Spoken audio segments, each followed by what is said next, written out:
Bapa kami di sorga, kami bersyukur atas anugerah keselamatan yang Tuhan telah nyatakan di dalam anak-Mu Yesus Kristus. Dan kami juga bersyukur Engkau membawa kami ke dalam persekutuan-Mu, dan kami meyakini akan keselamatan yang Tuhan telah nyatakan Tuhan berikan dalam kehidupan kami.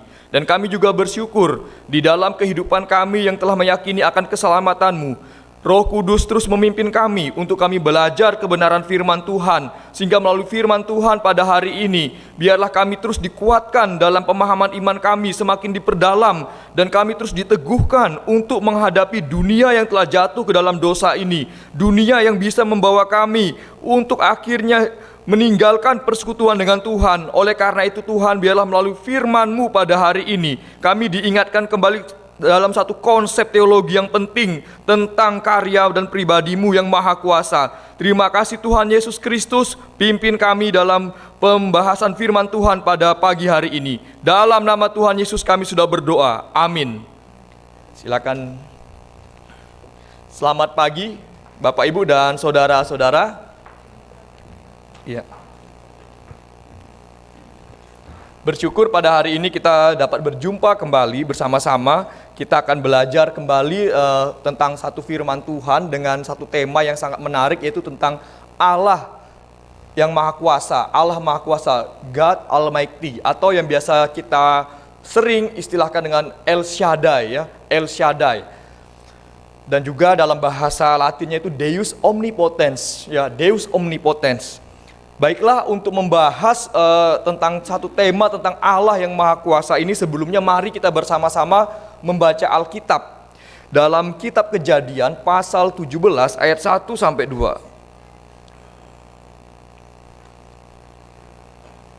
Kejadian pasal 17 ayat 1 sampai 2. Jika sudah mendapatkan, saya akan membacakan bagi kita semua, Bapak Ibu dan saudara-saudari. Silakan menyimak di Alkitabnya masing-masing. Ketika Abram berumur 99 tahun, maka Tuhan menampakkan diri kepada Abram dan berfirman kepadanya, "Akulah Allah yang Maha Kuasa, hiduplah di hadapanku dengan tidak bercela. Aku akan mengadakan perjanjian antara aku dan engkau, dan aku akan membuat engkau sangat banyak." Nah, kita akan membahas satu tema penting ini tentang Allah Maha Kuasa, konsep tentang kemahakuasaan Tuhan, kedaulatan Allah. Ini berbicara tentang Allah juga yang berdaulat. Bapak Ibu dan saudara-saudari, ini satu konsep doktrin yang penting di dalam iman Kristen. Mengapa? Kita akan membahas satu persatu. Yang pertama, kita akan melihat apa yang menjadi masalah sehingga di dalam kehidupan banyak manusia, bahkan di dalam iman Kristen sendiri, itu akhirnya meragukan atau mempermasalahkan tentang Tuhan yang Maha Kuasa. Oleh karena itu, kalau kita melihat dalam teks firman Tuhan, dalam konteks Abraham, yang pertama kita akan melihat sebuah problem, yaitu tentang omnipotence paradoks. Apa itu omnipotence paradoks? Itu tentang sebuah problem kemahakuasaan. Satu sisi dibilang maha kuasa, tetapi satu sisi dibilang tidak maha kuasa. Nah, di dalam konteks teks firman Tuhan, kalau kita melihat dalam latar belakang Abram, ya, pada pasal 12, di situ Abram dipanggil Tuhan ke tanah yang dijanjikan.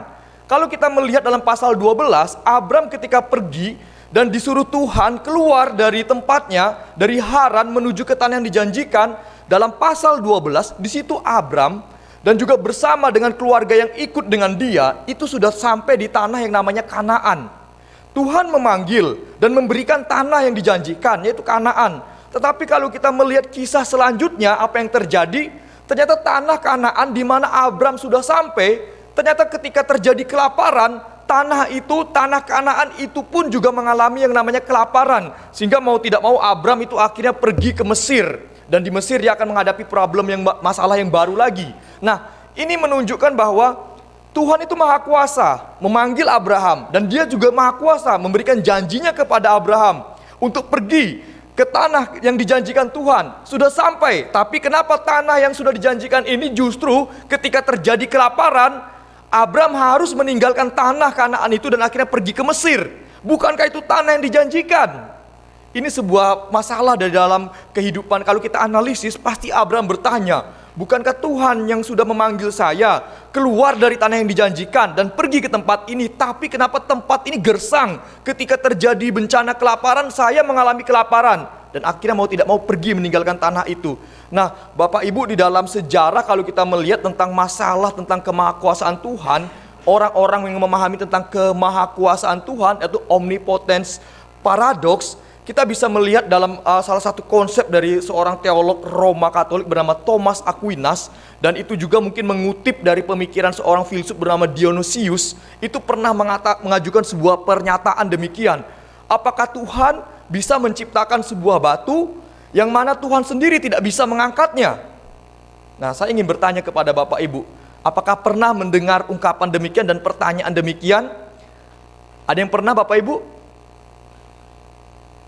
Nah, ini adalah sebuah pertanyaan dari orang-orang yang pada waktu itu mengkritik tentang Tuhan, dan juga orang-orang kelompok-kelompok ateis, orang yang tidak mengakui eksistensi Tuhan, sehingga mereka membuat sebuah kritik. Bahkan Thomas Aquinas pun juga menganalisis pertanyaan ini, dan Dionysius seorang filsuf juga pernah mengajukan tentang pertanyaan tentang Deus omnipotens, Tuhan yang Maha Kuasa itu apakah bisa menciptakan sebuah batu di mana Tuhan itu tidak bisa mengangkat batu itu. Nah, Bapak Ibu, yang menjadi fokus kita ialah jangan terjebak dengan pertanyaan ini. Karena yang perlu kita analisis adalah yang dimaksud dengan Tuhan yang menciptakan batu yang tidak bisa diangkat itu Tuhan yang mana? Apakah itu Tuhan dalam Alkitab?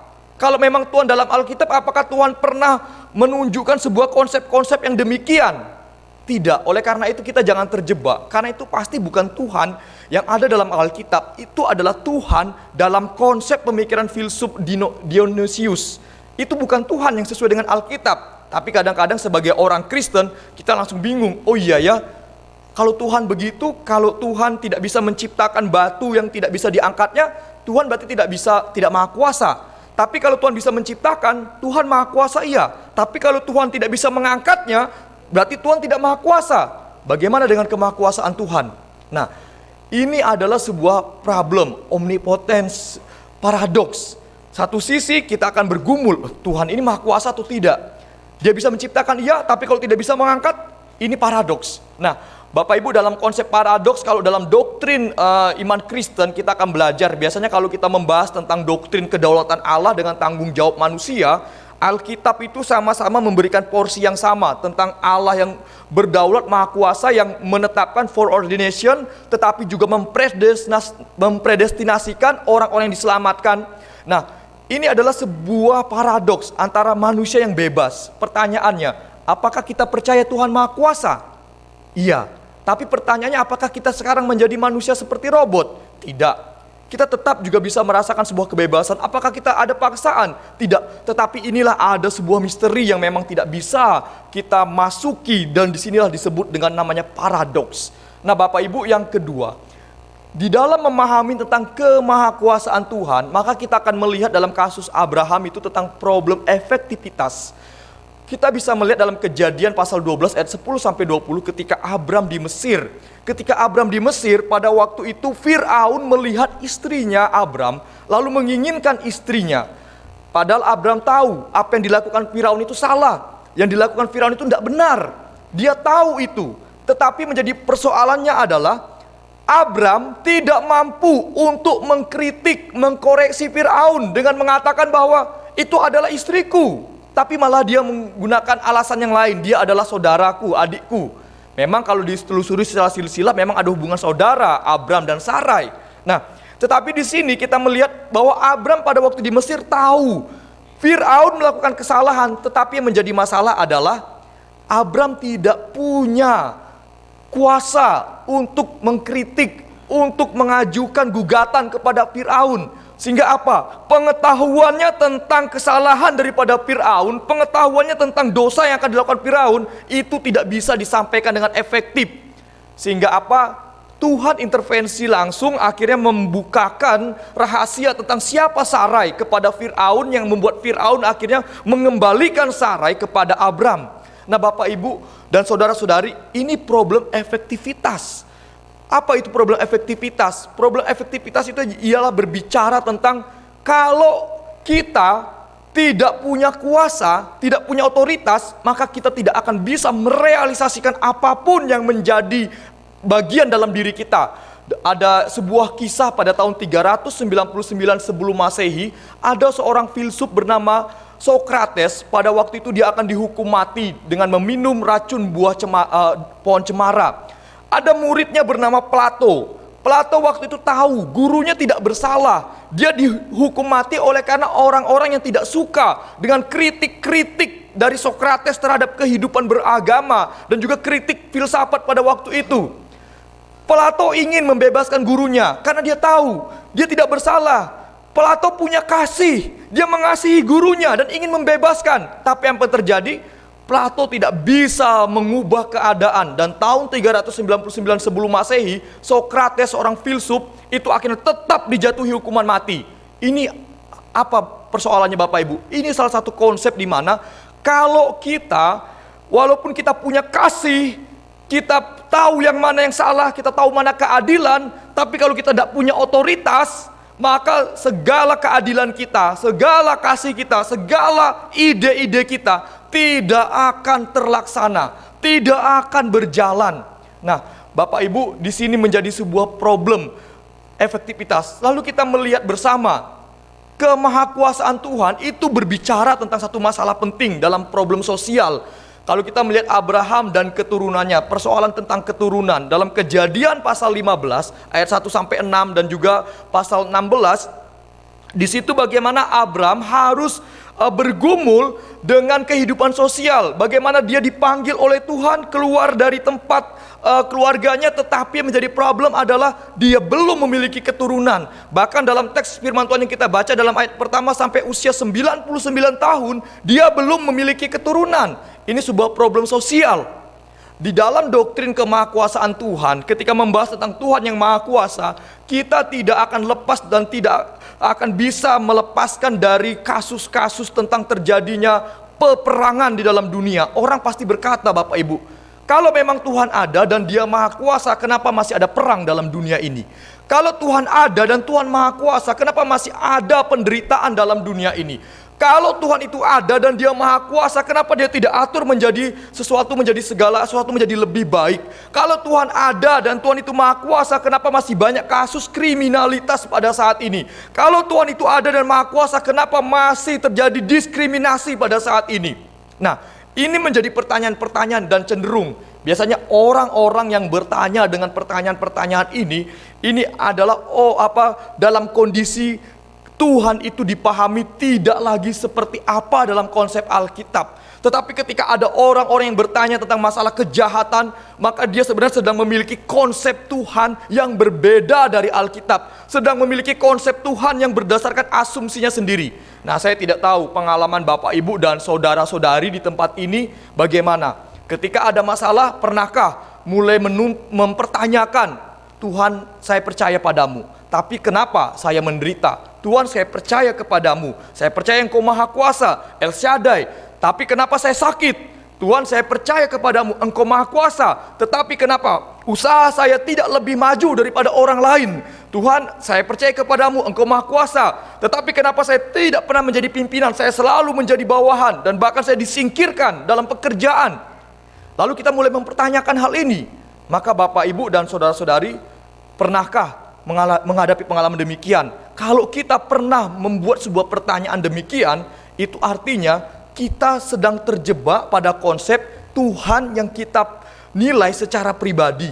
Yang Tuhan itu bukan lagi Tuhan berdasarkan Alkitab, tapi itu adalah Tuhan sesuai asumsi kita. Karena apa? Kita sedang hidup di zaman postmodern di mana subjektivitas itu menjadi tolak ukur yang besar dalam sebuah kebenaran pada saat ini. Sehingga kadang-kadang kita melihat Tuhan itu dikatakan sebagai Tuhan kalau segala sesuatu dalam kehidupan kita lancar. Dalam tulisan saya yang terakhir dalam sebuah jurnal, di jurnal Themisien, saya membuat sebuah tulisan mengevaluasi secara teologis tentang konsep kedaulatan Allah berdasarkan oleh karena pengaruh dari teologi kemakmuran. Nah, Bapak Ibu, di sini kita harus waspada juga. Dalam teologi kemakmuran diajarkan Tuhan itu maha baik, Tuhan itu memberi berkat, Tuhan itu menyembuhkan penyakit, Tuhan itu memberikan kesuksesan, Tuhan itu semua hal-hal yang baik dan positif. Itulah yang menjadi pengajaran-pengajaran, penekanan-penekanan penting tanpa akhirnya melihat tentang fakta realita dosa. Nah, dalam kritik saya pada waktu itu saya melihat bahwa ini adalah masalah serius di dalam memahami kedaulatan Tuhan. Selama ini bagaimana kita menilai kedaulatan Tuhan, kemahakuasaan Tuhan, apalagi dengan pujian El Shaddai. Ada satu kalimat, berkatnya melimpah. Apa konsep berkat dalam kehidupan kita? Apakah berkat yang kita maksud itu asumsi saja, pemikiran pribadi? Apakah berkat yang dimaksud adalah sesuai dengan fakta Alkitab?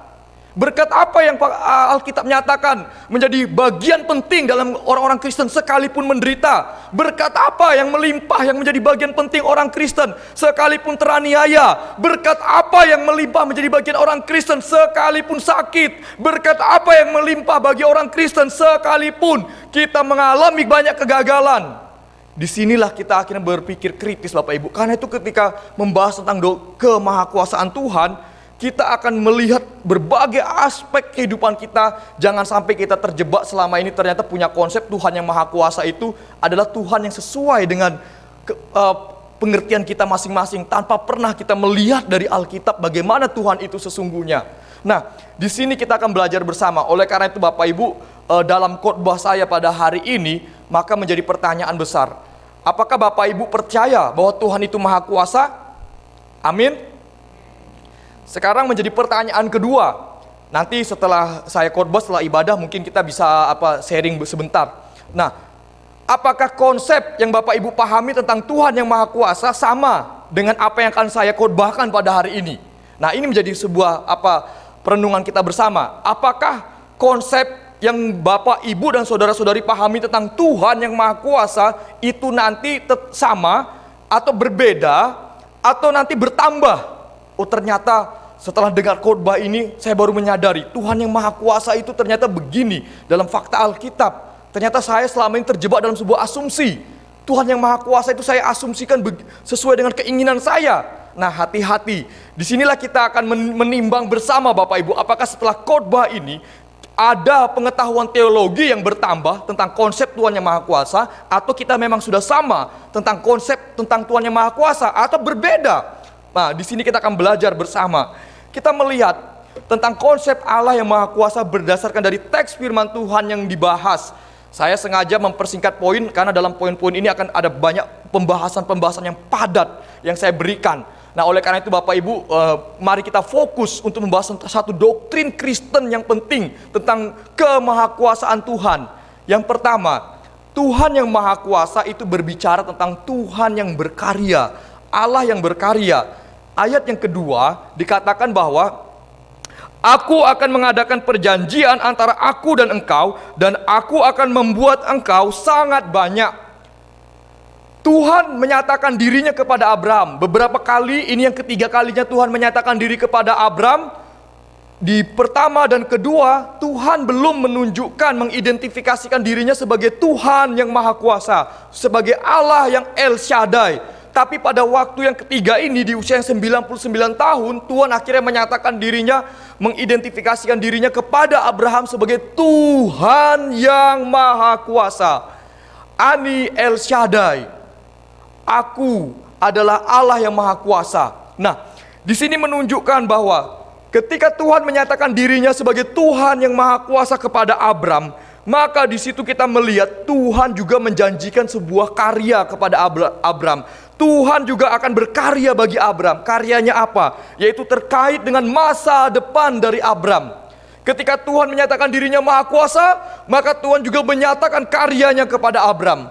Maka demikian juga Bapak Ibu, ketika kita memahami Tuhan itu Maha Kuasa, maka kita tidak boleh melepaskan pemahaman kita dari konsep Tuhan yang Maha Kuasa, di mana Tuhan yang Maha Kuasa adalah Tuhan yang berkarya.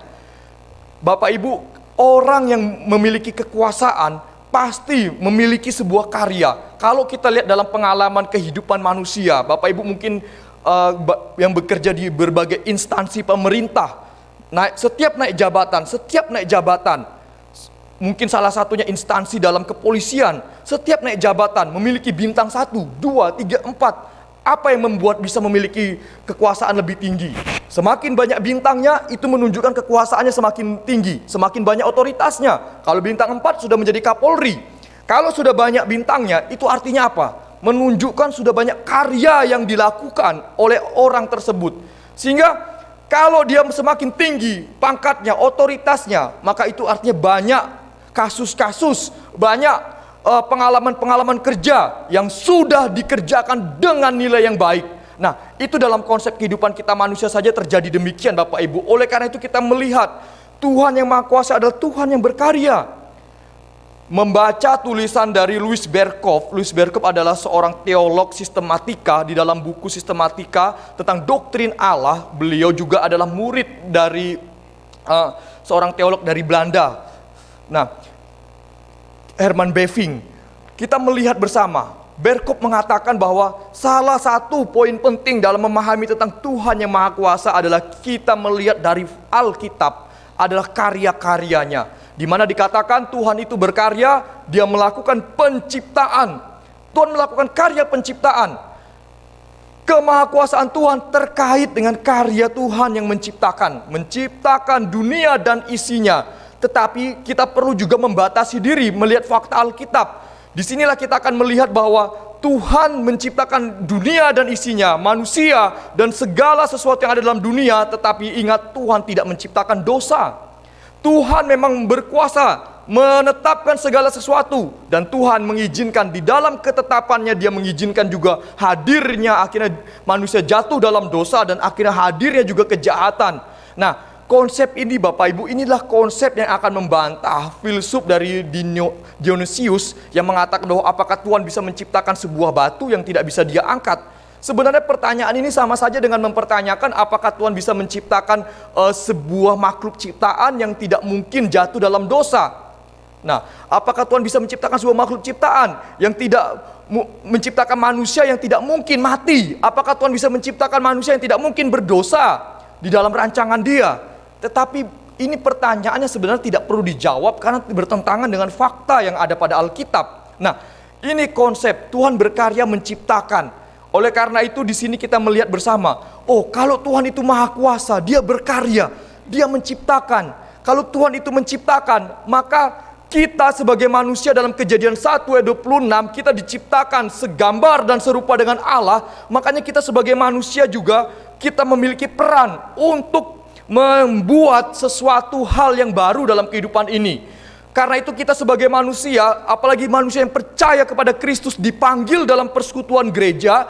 Sebagaimana Tuhan yang Maha Kuasa, Tuhan juga melakukan karya yaitu menciptakan. Maka di dalam persekutuan kita dalam gereja ini, kita juga memerlukan sebuah kreativitas. Kita juga perlu menunjukkan, menciptakan hal-hal baru dalam pelayanan, mentransformasi sebuah pelayanan. Nah, ini menjadi sebuah tanggung jawab kita Bapak Ibu. Oleh karena itu di sini melihat bahwa Tuhan yang Maha Kuasa, Dia berkarya, Dia menciptakan. Maka sebagai manusia yang diciptakan segambar dengan Allah, kita pun juga berkarya. Karena itu generasi muda yang ada di ruangan ini, jangan sampai menjadi generasi muda yang tidak mau berkarya dan malas berkarya. Bapak Ibu, saya dari latar belakang orang yang sangat terbatas, tidak punya alat musik di rumah, hanya bisa membayangkan punya alat musik, tidak pernah bisa bermain pingpong. Pada waktu saya mencoba sebuah piano, saya ada ketertarikan dengan piano, tetapi saya tidak punya piano. Jadi ketika ingin main piano, saya hanya membayangkan, saya hanya mencatat dalam sebuah kertas, sebuah not, saya tahu ini C, D, E, saya catat semua. Dan akhirnya ketika menemukan sebuah piano, saya coba praktekkan apa yang saya sudah pelajari secara teori. Ternyata mampu untuk dilakukan. Nah, artinya apa generasi muda? Jangan pernah cepat putus asa untuk berkarya. Ketika orang mengatakan, saya tidak bisa musik, belajar, masih muda. Lalu juga kita semua di tempat ini, ketika kita melayani Tuhan, kita memang terbatas. Tapi disinilah kita mencoba berkarya dalam keterbatasan. Karena fakta, realita kehidupan kita memperlihatkan ada banyak orang-orang yang terbatas. Crosby, buta, tapi dia bisa menciptakan pujian yang sampai saat ini dinyanyikan oleh banyak orang Kristen dan menggugah semangat iman orang-orang percaya. itu terbatas. Nah, di sini bagaimana kita yang normal, kita yang fisiknya masih lengkap, mata kita juga masih sehat, tidak seperti Crosby. Apakah kita berhenti berkarya? Karena itu gereja ini jangan dibiarkan menjadi gereja yang akhirnya hanya tidak ada karya, hanya begini-begini saja, tidak. Tapi jadikan pelayanan ini sebagai pelayanan untuk karya Tuhan. Karya di mana Tuhan dipermuliakan dan kreativitas semakin dipancarkan, seni dan juga segala kreativitas di dalam diri kita itu dituangkan dalam karya pelayanan kita. Nah, yang kedua Bapak Ibu yang perlu kita pahami, Tuhan yang Maha Kuasa itu berkarya dalam kehidupan Abram. Tapi dalam tulisan Berkot mengatakan karya Tuhan itu juga karya Tuhan yang memelihara. Nah, konsep pemeliharaan inilah yang menjadi kritik saya dalam tulisan artikel saya terhadap evaluasi teologis terhadap bagaimana pemahaman kedaulatan Allah terkait dengan pemeliharaan Tuhan dipengaruhi oleh teologi kemakmuran. Ada banyak orang Kristen, saya mau bertanya kepada Bapak Ibu, nanti silakan dijawab dalam hati. Ketika Bapak Ibu mendengar Tuhan yang memelihara, apa yang menjadi pemikiran Bapak Ibu? Bagaimana konsep Tuhan yang memelihara? Pasti Bapak Ibu sudah ada jawaban juga dalam hatinya. Apakah percaya Tuhan memelihara kehidupan Bapak Ibu dan saudara-saudari? Percaya? Percaya semua? Percaya Tuhan memelihara? Sekarang saya mau katakan, kalau memang percaya dan amin Tuhan memelihara, apa kenyataan-kenyataan yang perlu juga kita sadari di dalam pemeliharaan Tuhan? Nanti saya akan jelaskan konsepnya nanti. Apa yang perlu kita sadari Bapak Ibu di dalam pemeliharaan Tuhan? Apa yang sudah Bapak Ibu sadari terkait dengan pemeliharaan Tuhan? Kesehatan, keberhasilan, kesuksesan, kedamaian, apalagi hal-hal yang positif. Nah, disinilah kita melihat Bapak Ibu fakta Alkitab. Abram dipanggil Tuhan. Apakah Tuhan memelihara Abram? Apakah Tuhan memelihara Abraham?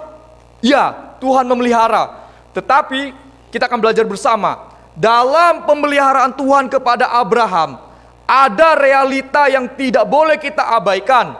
Tuhan memelihara Abram, iya. Dipanggil keluar, pergi ke tanah yang dijanjikan. Pertanyaannya, apakah ada penderitaan yang dialami Abram? Ada. Apakah ada peperangan yang dialami Abram? Ada. Dia harus berperang untuk membebaskan keponakannya Lot.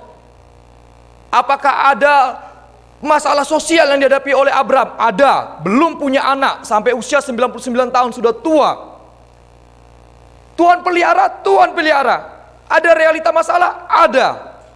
Nah, inilah yang tidak boleh kita abaikan Bapak Ibu. Kadang-kadang kita terjebak dalam sebuah pengajaran yang mengatakan bahwa Tuhan memelihara. Jangan khawatir, tak usah aku takut, tak usah aku bimbang, Tuhan memelihara. Tapi pemeliharaan itu apa konsepnya? Apakah pemeliharaan itu secara asumsi kita pribadi? Apakah pemeliharaan itu sudah kita benar konsepnya sesuai dengan fakta Alkitab?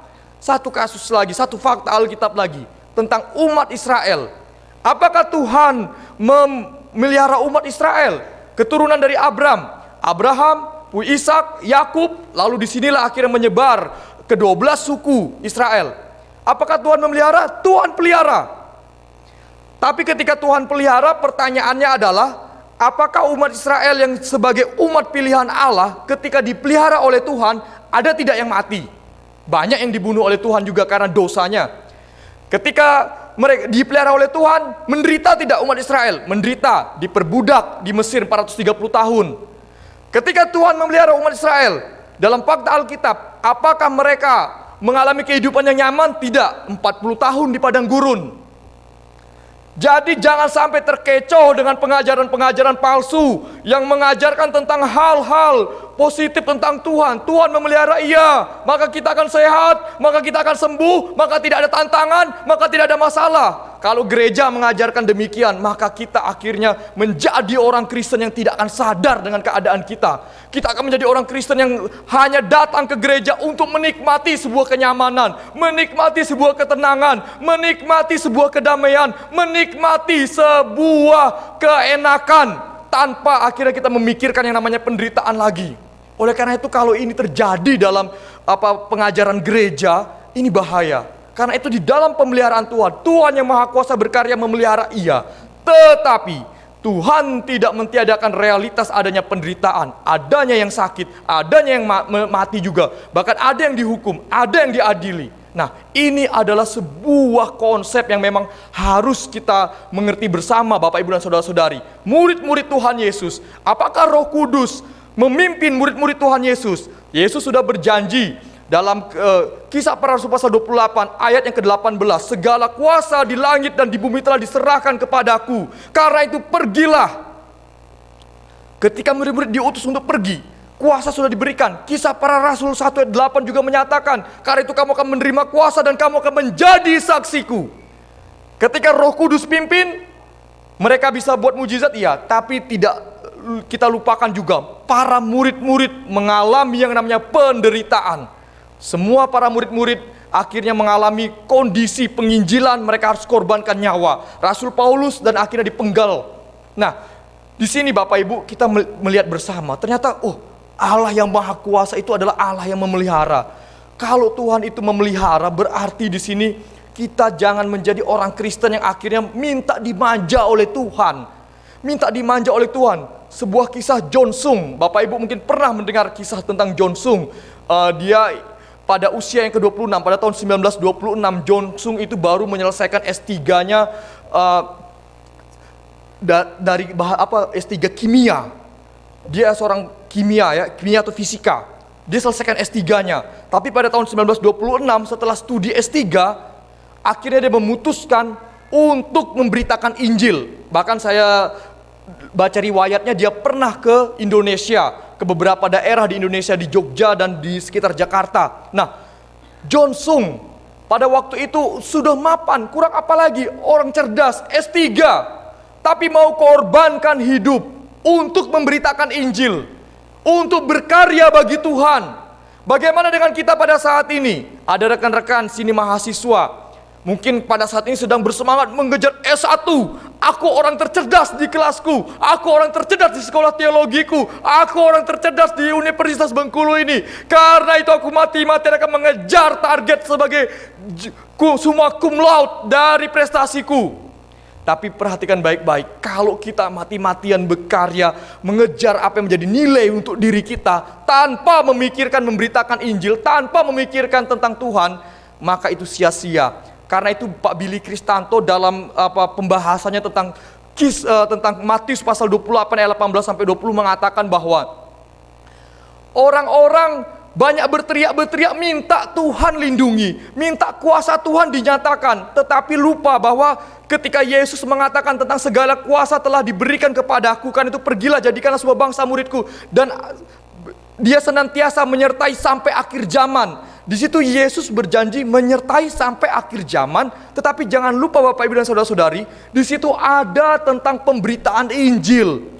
Tapi banyak orang Kristen pada saat ini, Tuhan sertai saya, Tuhan tolong saya, berkati usaha saya, tolong gereja saya, tolong keluarga saya, tapi tidak melakukan penginjilan. Minta disertai Tuhan, penginjilannya tidak jalan. Nah, ini yang menjadi problem daripada banyak orang-orang Kristen. Karena itu Bapak Ibu, mari kita bersama-sama memiliki hati juga untuk penginjilan, berkarya bagi Tuhan.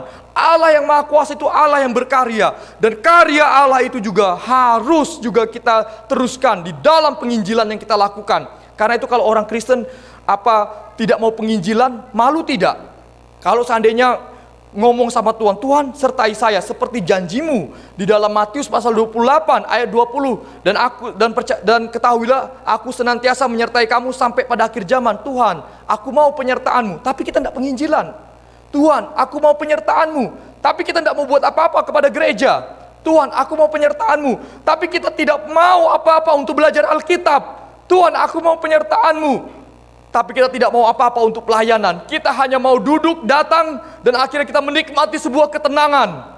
Nah, ini menjadi problem dari orang-orang Kristen yang mengaku percaya Tuhan Maha Kuasa, tapi tidak mau berkarya. Jangan sampai kita demikian. Kalau kita tahu Tuhan Maha Kuasa, Dia berkarya, mari kita juga menjadi orang Kristen yang mau memeras diri. Istilah Pak Tong, Stephen Tong mengatakan squeezem. Squeezem itu istilah untuk memeras diri. Selagi muda, kita selagi sehat, selagi kuat, selagi kita keadaan kita masih bisa hadir tempat ini, peras diri kita untuk berkarya bagi Tuhan. Peras diri kita, peras otak kita, belajar tentang Alkitab. Nah, ini menjadi sebuah poin penting dalam kehidupan kita. Selanjutnya kita melihat Allah yang berkarya itu adalah Allah yang menebus. Nah,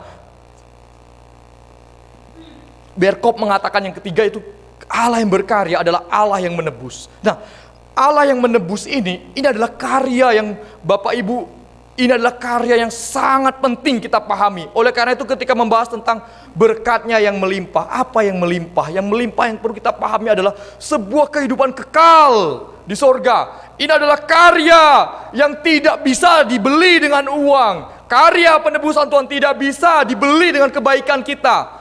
Selama ini mungkin kita pernah terjebak, saya ingin menjadi orang yang baik supaya saya masuk surga. Padahal surga itu adalah kasih karunia Tuhan. Bahkan ketika kita ada di surga, apa yang bisa kita sodorkan kepada Tuhan? Dalam tulisan Berkop tentang eskatologi terkait dengan penghakiman Tuhan. Nah Bapak Ibu, ini sangat penting poin ini. Ketika manusia akhirnya sudah mati dan percaya kepada Kristus, lalu akhirnya yang percaya ke surga, yang tidak percaya akhirnya ke neraka. Nah, lalu pada hari penghakiman, ada pertanyaan penting dari mahasiswa teologi di STTAB. Saya senang dapat kelas yang kritis waktu itu. Pak, kalau kita mati, setelah mati yang percaya ke surga, yang tidak percaya ke neraka, untuk apa lagi yang namanya penghakiman? Berkop menyatakan dengan terang, penghakiman itu ialah untuk pewartaan kemuliaan Allah. Mengapa? Karena pada hari penghakiman, baik kita yang sudah diselamatkan di surga maupun yang di neraka, kita semua akan dibuka seluruh kehidupan kita. Semua keadaan hidup kita akan dibukakan, dan di situ kita yang sudah diselamatkan pun akan merasa malu. Oh Tuhan, ternyata sebelum saya percaya kepadamu ada banyak dosa yang sudah saya lakukan, dan sebelum saya percaya kepadamu ternyata sudah banyak kejahatan-kejahatan yang dilakukan. Bahkan setelah saya menjadi orang Kristen, saya juga masih melakukan banyak dosa. Saya juga masih malas ke gereja, saya juga masih malas untuk pelayanan, saya juga masih malas mendukung gereja ini, saya juga masih malas, bahkan saya menyimpan dosa yang tersembunyi terhadap pasangan saya. Saya berselingkuh tanpa diketahui siapapun. Bahkan saya rela mengkhianati karyawan-karyawan saya. Tapi kita Kristen, tapi kita diselamatkan.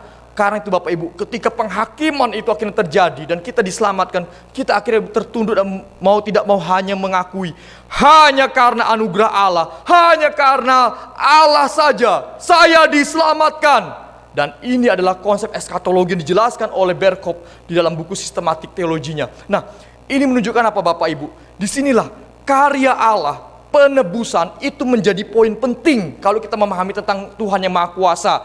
Di dalam teologi reform ada konsep namanya predestinasi.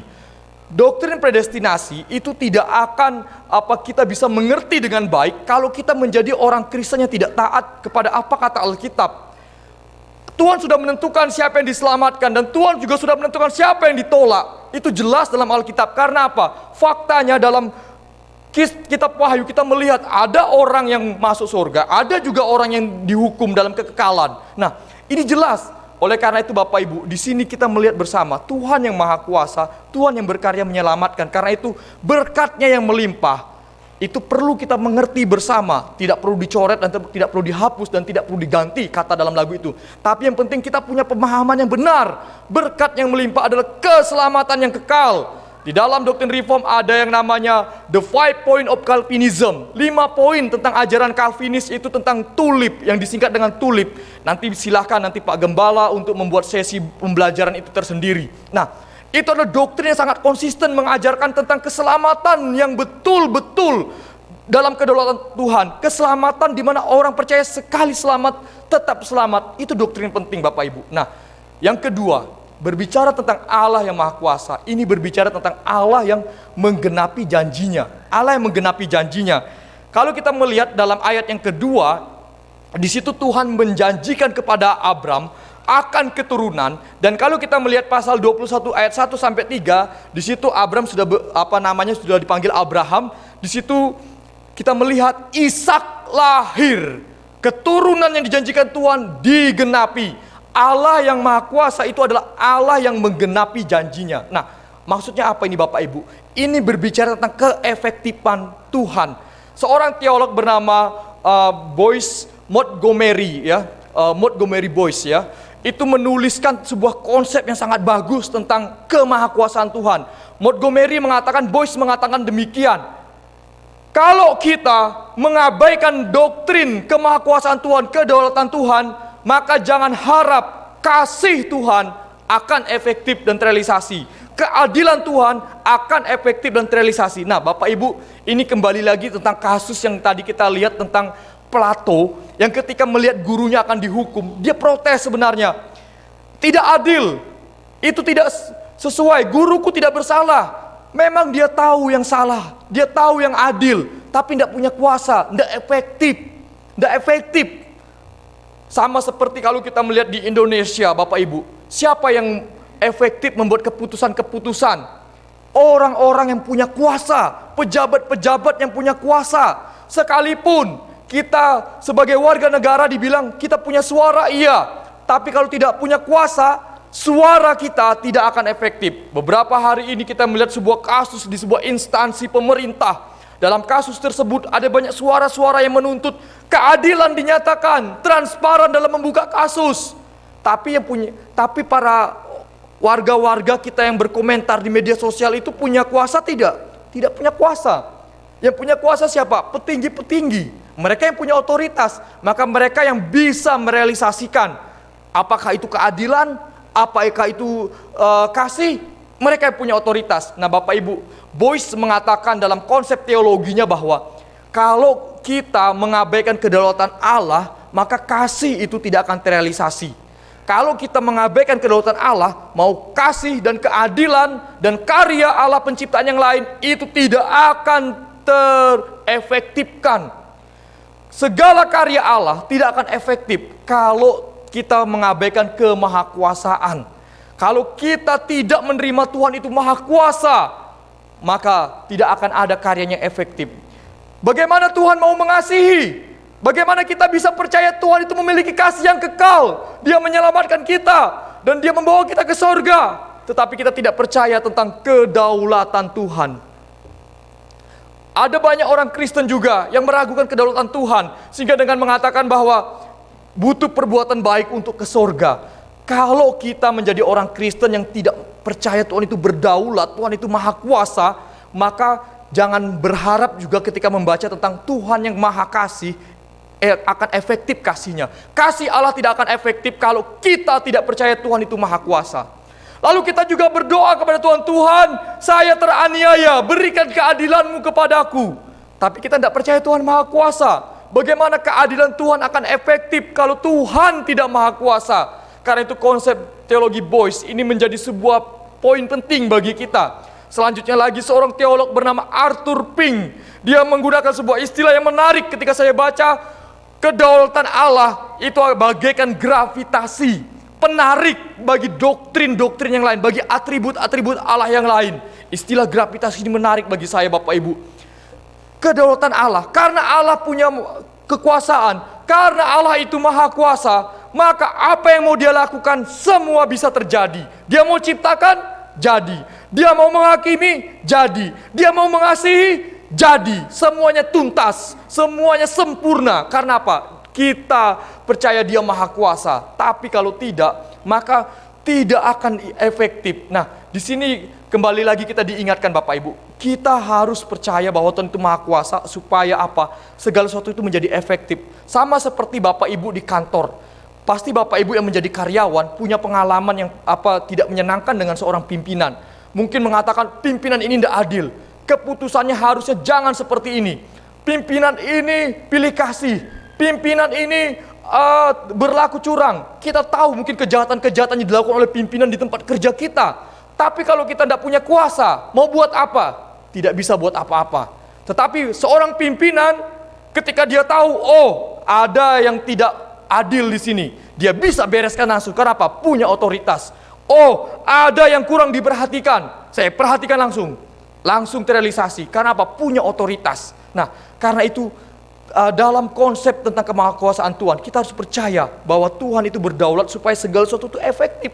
Tapi kalau kita tidak percaya Tuhan itu berdaulat, jangan harap kita bisa mendapatkan ketotalitasan dari apa yang Tuhan mau buat dalam kehidupan kita, Bapak Ibu. Nah, yang terakhir, tetapi yang menjadi poin penting kita adalah ketika Tuhan menyatakan dirinya kepada Abram, Aku Allah yang maha kuasa. Tetapi di situ lagi diteruskan bahwa hiduplah di hadapanku dengan tidak bercela. Hiduplah di hadapanku dengan tidak bercela. Nah, Bapak Ibu di sini menunjukkan bahwa Ketika kita percaya Tuhan itu Maha Kuasa, bagaimana hidup kita? Ini menjadi pertanyaan penting Bapak Ibu. Tidak hanya kita berpikir hari ini kita tidak hanya dipenuhi secara logika, secara rasio, memahami tentang konsep Tuhan yang Maha Kuasa, tetapi kita juga ditantang dalam kehidupan praktis kita. Ketika kita percaya Tuhan yang Maha Kuasa, ketika Tuhan menyatakan diri kepada Abraham, Dia sebagai Allah yang Maha Kuasa, Tuhan juga mengatakan kepada Abraham, hiduplah di hadapanku dengan tidak bercela. Pertanyaannya sekarang, tadi saya sudah bertanya kepada Bapak Ibu, apakah percaya Tuhan Maha Kuasa? Semua mengatakan amin, walaupun suaranya tidak terlalu kencang. Tapi sekarang menjadi pertanyaan yang kedua, ketika sudah percaya Tuhan yang Maha Kuasa, bagaimana dengan kehidupan pribadi kita lepas pribadi? Apakah kita sudah hidup tidak bercela? Kata tidak bercela ini dari kata tamim. Kata tamim itu sama seperti apa yang menjadi kehidupan daripada Ayub. Ayub dikatakan sebagai orang yang saleh. Nah, Bapak Ibu di sini menunjukkan bahwa ketika Tuhan menyatakan dirinya Maha Kuasa, maka jangan sampai kehidupan kita sebagai orang yang hidup seperti tanpa Tuhan. Ketika Tuhan menyatakan dirinya Maha Kuasa, Tuhan mengharapkan Abraham hiduplah berintegritas. Jangan sampai kita percaya Tuhan yang Maha Kuasa, hidup kita penuh kebohongan, tidak berintegritas. Ketika Tuhan menyatakan dirinya Maha Kuasa kepada Abraham, Tuhan juga meminta Abraham itu menjadi orang yang menjauhi dosa. Jangan sampai kita percaya, saya percaya Tuhan Maha Kuasa, tapi kita orang yang suka hidup dalam dosa. Nah, ini menjadi problem serius dalam kehidupan kita Bapak Ibu. Bukan masalah kita percaya tidak percaya Tuhan yang Maha Kuasa, tetapi seringkali kehidupan kita bisa membawa kegagalan-kegagalan untuk kita memberitakan kemahakuasaan Tuhan. Sekali lagi, ini penting. Terkadang kehidupan kita lah yang membawa kita gagal untuk memberitakan tentang kemahakuasaan Tuhan. Karena apa? Kita hidup berdosa, kita hidup bercela, kita hidup tidak berintegritas. Itulah yang membawa kegagalan-kegagalan. Mengapa gereja akhirnya mengalami banyak kemunduran? Karena apa? Gereja hidup berdosa di hadapan Tuhan. Gereja mengakui Tuhan Maha Kuasa, tapi hidup tidak beres. Nah Bapak Ibu, ini menjadi sebuah koreksi besar. Kita bisa melihat, mungkin selama ini Bapak Ibu, mungkin kita berdoa ya. Mungkin ada banyak orang Kristen yang berdoa, tapi saya tidak pernah berdoa untuk orang Kristen naik jabatan kalau belum bertobat Bapak Ibu. Justru saya berdoa, kalau ada orang Kristen naik jabatan, jadi pemimpin, jadi petinggi di negara ini, tapi dia belum bertobat, saya berdoa lebih baik dia saat ini, untuk saat ini, dia rubah status KTP agamanya. Karena apa? Orang Kristen, kita mungkin banyak mendoakan, Tuhan, kami berdoa supaya Bapak ini menjadi pejabat tinggi di negara ini. Kami berdoa supaya Bapak ini menjadi menteri. Kami berdoa supaya Bapak ini menjadi Kapolri. Kami berdoa supaya Bapak ini menjadi dirjen. Kita berdoa untuk orang-orang menjadi orang Kristen naik jabatan. Kita kadang-kadang bangga melihat, itu ada orang Kristen. Di kementerian banyak orang Kristen. Itu pejabat orang Kristen. Itu para tokoh-tokoh, para pemuka-pemuka, itu banyak orang Kristen. Tapi Bapak Ibu, ada kekhawatiran yang perlu kita jaga. Orang yang sedang dipercayakan kekuasaan tinggi, itu memiliki peran mempengaruhi wawasan kehidupan. Abraham Kuyper pernah berkata, tidak ada satu inci pun di dunia ini yang tidak dimiliki oleh Kristus. Itu adalah spirit, itu adalah wawasan dunia daripada Kuyper dalam dia menjadi Perdana Menteri di Belanda. Dia pernah menjadi Perdana Menteri pada tahun 1901 sampai 1904. Kuyper sekalipun menjadi Perdana Menteri, dia punya wawasan Kristen supaya dia menyatakan segala sesuatu yang dalam dunia ini tidak satu inci pun dimiliki oleh Kristus. Supaya apa? Di segala bidang Yesus diberitakan, di segala bidang orang bekerja tapi mempermuliakan Tuhan. Di segala bidang ekonomi, bekerja, membangun ekonomi tapi Tuhan dimuliakan. Membangun politik, tapi politik yang mempermuliakan Tuhan.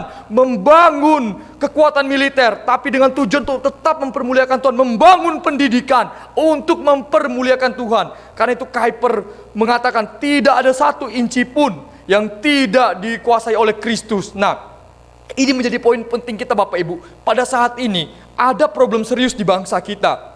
Ada banyak petinggi-petinggi yang statusnya Kristen. Saya mengamati banyak orang Kristen bangga dan mulai menyatakan diri, itu dulu temanku loh. Oh, itu menteri, itu jemaatku loh. Bangga sekali. Ada pejabat-pejabat yang duduk di pemerintahan, lalu dengan bangga menyatakan pernah punya relasi lah, punya ketemulah, pernah apa, punya kebanggaan. Tetapi hati-hati Bapak Ibu, saat ini yang perlu kita jaga adalah wawasan dunia Kristen di dalam kepemimpinan orang-orang tersebut.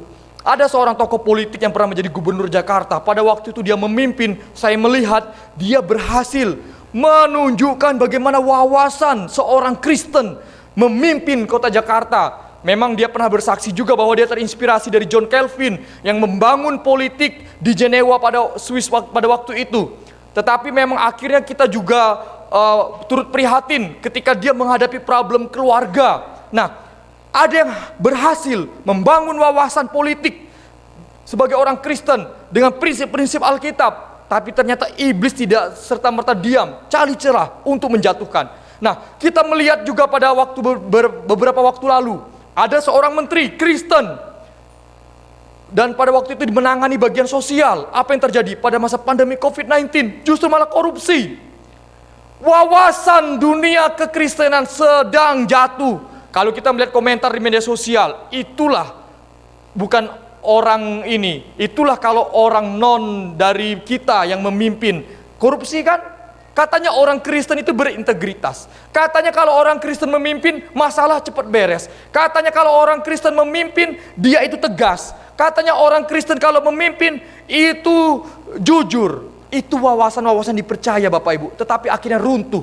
Karena apa? Kita melihat ada orang-orang berstatus Kristen memiliki jabatan tinggi tapi berdosa. Hidup dalam dosa, dan akhirnya apa? Meruntuhkan wawasan kekristenan yang harusnya dia punya peluang untuk membangun Indonesia punya wawasan kekristenan. Oh, begini ya kalau orang Kristen memimpin, tegas, integritas, jujur, cepat tanggap, dan juga betul-betul memperhatikan rakyat kecil, sama seperti yang dilakukan seorang gubernur pada waktu itu. Wawasannya berhasil dia bangun. Lalu kita juga melihat sebuah kesedihan beberapa waktu ini.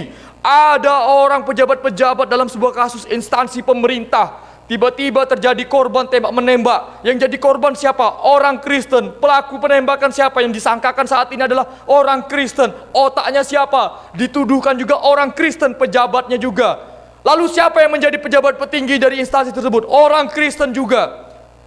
Di sini kita melihat bersama, akhirnya orang mencatat, katanya orang Kristen punya kasih. Kenapa ada kasus di internal mereka? Justru main bantai, main bunuh, main mematikan manusia. Seperti yang dikatakan Thomas Hobbes, homo homini lupus. Manusia menjadi serigala bagi sesamanya. Nah, ini koreksi yang besar bagi kita Bapak Ibu yang hidup pada saat ini. Kita harusnya menjadi orang Kristen yang akhirnya hidup tidak bercela di hadapan Tuhan. Kita percaya Tuhan Maha Kuasa, tapi tolong wawasan kehidupan kita menunjukkan Tuhan itu hadir dalam kehidupan kita. Jangan sampai seperti kata Thomas Hobbes, kita menjadi orang Kristen, kita sudah belajar tentang Tuhan yang Maha Kuasa, tapi kita menjadi orang Kristen yang menjadi serigala bagi sama kita. Kita rela menyakiti sama kita, rela menerkam sama kita. Nah, ini menjadi sebuah pemikiran penting dalam kehidupan kita Bapak Ibu. Selanjutnya, Allah Maha Kuasa adalah Allah yang dinyatakan Alkitab melalui melakukan karya dan menggenapi rencananya. Allah menyatakan kemahakuasaannya hanya untuk menggemakan kemuliaannya. Kembali lagi Bapak Ibu, Tuhan yang Maha Kuasa menyatakan kekuasaannya untuk mempermuliakan namanya. Roma 11 ayat 33-36.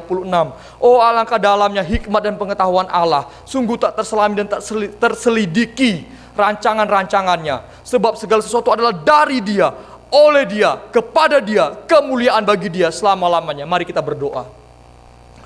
Tuhan, terima kasih, kami bersyukur pada hari ini kami belajar bersama tentang Tuhan yang Maha Kuasa. Ampuni kami Tuhan, kami menyadari pada saat ini, kami mengetahui bagaimana Tuhan yang Maha Kuasa, tetapi hidup kami juga Tuhan proses, sehingga ketika kami hadir di tengah-tengah kehidupan kami, orang-orang melihat kami, orang-orang melihat bukan diri kami yang berdosa, tetapi diri kami yang telah ditebus oleh Kristus, diri kami yang diperbaharui dan memperbaharui sekitar kami, diri kami yang telah dikuduskan dan akhirnya memberikan dampak yang baik di tempat kerja kami, di keluarga dan di berbagai tempat kami berada. Dalam nama Tuhan Yesus kami sudah berdoa. Amin.